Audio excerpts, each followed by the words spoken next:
Alright, so it's going to be another quick video on the location of your HID bulb. So first thing you're going to do is pop the latch inside for the hood. You're going to go ahead and pop the hood open. And basically, there's going to be little tabs that are right here. This is the front cover. Let me back up a little bit. And there's 5 of them that go across right over there. So you're going to pop those up. You can use a flathead screwdriver to pop them up. If you end up breaking them, don't worry. They're really cheap little plastic parts, which you can get at any auto parts store. They come in like a bag. You can get them for like $2. So pretty much go ahead and pop that off. This cover will come right off, just like that. Put that aside. And then you got the same thing over here. There's going to be another tab here. There might be one here, I don't recall. And there's going to be 2 in the back. Those are real easy to pop off. And then you go ahead and remove this cover as well. So this is going to be for the driver's side, which is the left-hand side. This little clear cover right here, you're going to go ahead and spin it off. It's going to spin off and it comes off right there. Same thing with the other side.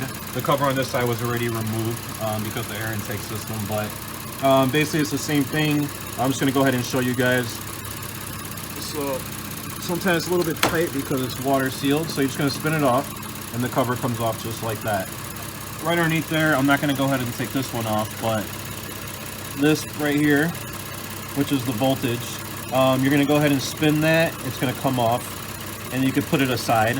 There's going to be 2 little clips holding the bulb down. You're going to unlatch them, and the bulb will come straight out. When you guys are installing the new bulb, please make sure you don't touch the lens part, because that can shorten the life and even burn out the bulb. So to put it back together, you just reverse the process. Put the bulb back in, make sure it's nice and flush on there, put the clips on, pop this on, and spin it. And then put the cover back on. The cover will go back on. One thing too is make sure the car is off when you're doing it because it is high voltage and you don't want to electrocute yourself. Don't think you'll be having a good day if you did that. But if you guys have any questions, go ahead and comment, and please don't forget to like this video and please subscribe. Thank you.